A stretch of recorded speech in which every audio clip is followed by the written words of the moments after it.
Myringoplasty. It is an operation performed to repair the tympanic membrane with a suitable graft material. The objectives are to keep the ear dry, improve hearing, and enable the use of hearing aid.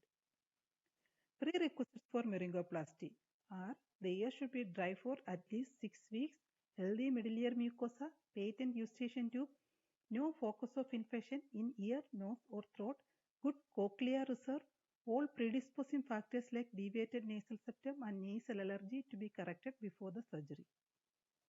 Contraindications are acute upper respiratory infection, age below 12 years, only hearing ear, uncontrolled systemic diseases, and pregnancy. Approach to ear for the surgery are postoral approach using William-Weil's incision. It should be modified in children. Endomeatal or transcanal approach, the incision is Rosen's incision, and endoral approach using Lambert's incision. The graft materials used in myringoplasty are autograft materials, that is, the graft is taken from the same individual. The graft materials are temporalis fascia, tragal perichondrium, tragal cartilage, or ear lobule fat. Isograft or syngenic graft is taken from an identical twin. The graft materials are temporalis fascia, tragal perichondrium, tragal cartilage, fat, or vein. Homograft or allograft is from same species. It is cadaveric dura, cadaveric tympanic membrane, pericardium, or preserved temporalis fascia. Heterograft or xenograft is from a different species, that is bovine, jugular vein, or calf cecal serosa. Autograft. Temporalis fascia is the most commonly used autograft. The advantages are it is easy to harvest, available in large quantities, low basal metabolic rate, high tensile strength, no immunological reaction, it is inexpensive, and no risk of disease transmission.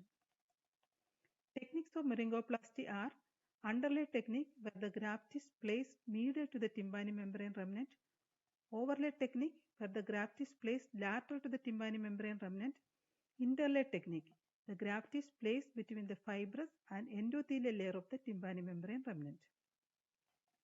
Underlay technique is the most commonly used technique. It can be done under general anesthesia or local anesthesia. First is incision and harvest the temporalis fascia graft. Then tympanomeatal flap is elevated. De-epithelialization of the tympanic membrane remnant. The graft is placed medial to the tympanic membrane remnant. The flap is repositioned and the ear canal is packed gel form. The wound is sutured in layers and mastoid bandage is given. In the postoperative period, you should give antibiotics and the sutures are removed on the 6th day.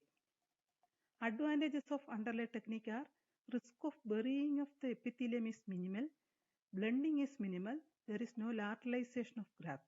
Disadvantages are residual perforation, medialization of graft, decrease in middle ear space. Overlay technique or onlay technique. The graft is placed on the outer surface of the tympanic membrane remnant. The disadvantages are epithelial pearl formation, graft lateralization, anterior blending, and prolonged healing. The advantages are there is no medialization of the graft and hence there is no reduction in the middle ear space. Technical modifications in myringoplasty are laser-assisted myringoplasty, cautery. Silver nitrate or trichloroacetic acid is used to cauterize the edges of a small central perforation.